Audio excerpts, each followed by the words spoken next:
வணக்கம். ஓஷோ உலகம். ஓஷோ தன்னுடைய வாழ்க்கையில் நடைபெற்ற ஒரு அனுபவத்தை தன் நூலில் சொல்லியிருக்காரு. ஒரு சுவாரஸ்யமான அனுபவம்னே சொல்லலாம். அது என்ன அப்படின்னா, உங்களுக்கே நல்லா தெரியுமா, கௌதம புத்தர் ஞானம் பெற்ற இடம் கயா, புத்த கயா அப்படின்னு நம்ம சொல்கிறோம் இல்லையா. அந்த கயா கயா புனித தலம்.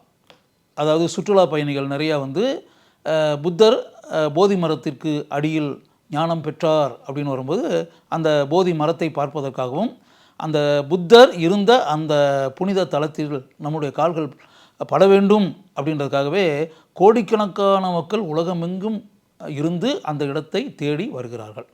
அது தினமும் நடந்துக்கிட்டு இருக்கக்கூடிய ஒரு காரியம். அந்த ஊரில் ஓஷோ தியான முகாம், மெடிடேஷன் கேம்ப் அப்படின்றதுல அந்த மெடிடேஷன் கேம்ப் நடத்தியிருக்கிறார். அங்கேயே புத்தர் வாழ்ந்த, புத்தர் ஞான நிலையை அடைந்த, ஞான நிலையை பெற்ற அந்த கயாவில். அப்போ அங்கே நடந்துக்கிட்டு இருக்கும்போது அவர் நடத்திக்கிட்டு இருக்கும்போது அங்கே ஒரு சம்பவம் நடக்குது. என்ன அப்படின்னா, இப்போ உலகமெங்கும் இருந்து அந்த இடத்துக்கு பக்தர்கள் வருகிறார்கள், புனித பயணிகள் வருகிறார்கள் அப்படின்னு சொல்லி சொன்னோம் இல்லையா.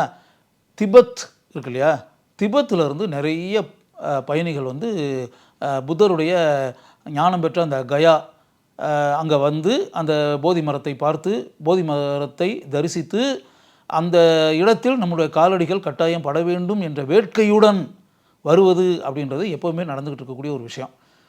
ஓஷோ அந்த தியான முகம் நடத்திக்கிட்டு இருக்கக்கூடிய அந்த காலகட்டம் இருக்குல்ல, அந்த நேரத்தில் நிறைய திபெத்திலிருந்து நிறையா புனித பயணிகள் அங்கே வந்திருக்காங்க. வந்த இடத்தில் அவங்க ஓஷோவை பற்றி கேள்விப்பட்டு, ஓஷோவை பற்றி அவங்களுக்கு ஏற்கனவே தெரியும்.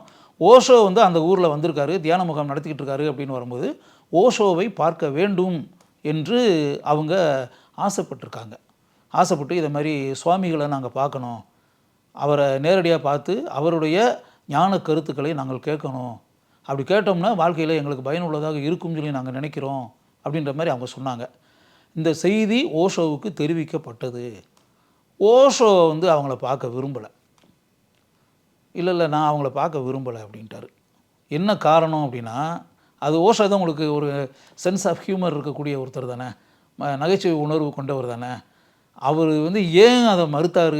அந்த திபெத்திலிருந்து வந்திருக்கக்கூடிய அந்த பக்தர்களை, திபெத்திலிருந்து வந்திருக்கக்கூடிய அந்த புனித பயணிகளை பார்ப்பதற்கு ஏன் ஓஷோ மறுத்தார் அப்படின்றது இல்லையா. அது அப்படியே ஒரு வகையில் நம்ம இப்போ சிந்திக்க வேண்டிய விஷயந்தான். அது சுவாரஸ்யமான ஒரு விஷயம்ன்றது ஒன்று. இன்னொரு வகையில் அது சிந்திக்கக்கூடிய விஷயம் என்ன அப்படின்னா, ஓஷோ என்ன சொல்கிறாருன்னா, இந்த வந்திருக்கக்கூடிய இந்த புனித பயணிகள் இருக்காங்களே, இவங்க திபெத்தில் பல மாதங்களுக்கு முன்னாடி அவங்க நாட்டிலேருந்து கிளம்பி வரும்போது, திபெத்திலேருந்து கிளம்பும்போது, திபெத் மண்ணிலேருந்து அவங்க கிளம்பி வரும்போது அவங்க ஒரு உடம்புல ஏதோ ட்ரெஸ்ஸை போட்டு வந்திருப்பாங்க.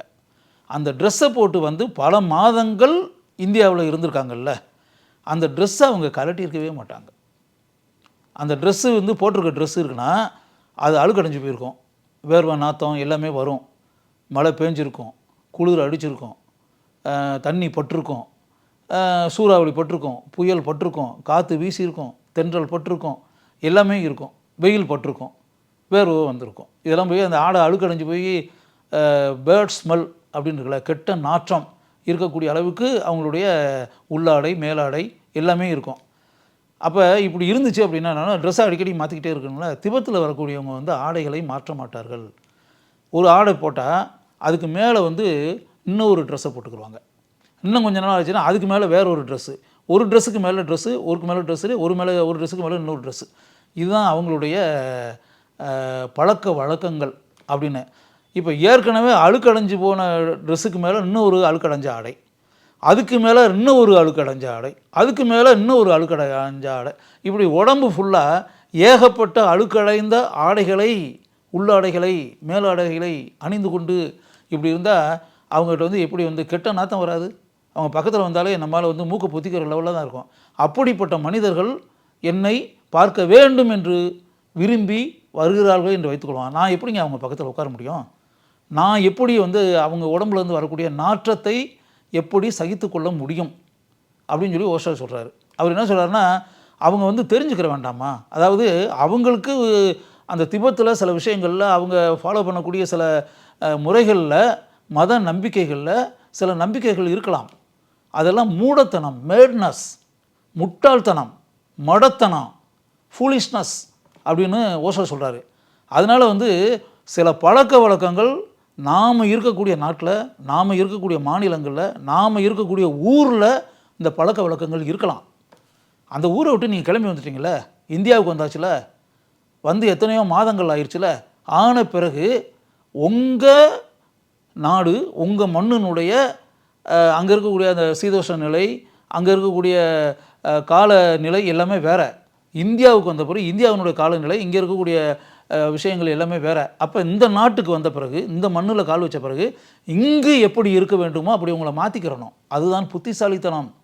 அப்படி எதுவுமே மாற்றிக்கிறாமல் எங்கள் ஊரில் எப்படி இருந்தோமோ, எங்கள் நாட்டில் எப்படி இருந்தோமோ, எங்கள் மண்ணில் எப்படி இருந்தோமோ அப்படித்தான் நாங்கள் இங்கேயும் இருப்போம் அப்படின்னா அது நல்லது கிடையாது. அது வந்து ஃபூலிஷ்னஸ், மடத்தனம். அது வந்து ஏற்றுக்கிறதுக்கான வாய்ப்பே இல்லை. அதனால் இங்கே வந்து நீங்கள் அழுக்கடைஞ்சு போய் கெட்ட நாத்தத்தோடு உலாவிக்கிட்டு எங்கள் ஊரில் இதுதான் பழக்கம் அப்படின்னு சொல்லிட்டு ஒரு சில மூடத்தனமான கொள்கைகளையும் கோட்பாடுகளையும் மனதில் வைத்து கொண்டு நீங்கள் செயல்பட்டு கொண்டு இருந்தீர்கள் என்றால் அது என்னுடைய பார்வையில் 100% முட்டாள்தனமானது, மடத்தனமானது, ஃபூலிஷ்னஸ் என்று ஆங்கிலத்தில் நான் கூறுவேன்.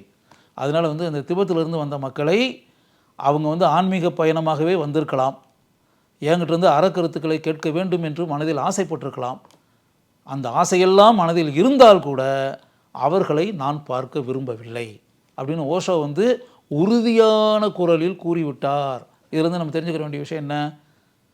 நீதி போதனை அப்படின்னு இருக்கு இல்லையா, அது என்ன அப்படின்னா கொள்கை கோட்பாடு அப்படின்ற விஷயத்தை மட்டுமே மனதில் வைத்துக்கொண்டு ஒரு ஊரில் நம்ம அப்படி இருந்தோம் அப்படின்றக்காக அந்த கொள்கை அந்த கோட்பாடுன்னு இருக்குல்ல அதையே பிடித்து தொங்கி கொண்டு இருக்கக்கூடாது. இடத்துக்கு இடம் மாறுபடும், நாட்டுக்கு நாடு மாறுபடும், மண்ணுக்கு மண்ணு மாறுபடும். அப்படி இருக்கக்கூடிய ஒரு சூழ்நிலையில் இடத்திற்கேற்றபடி, மண்ணுக்கேற்றபடி, நாட்டிற்கேற்றபடி நாம் நம்மை மாற்றிக்கொள்ள வேண்டும்.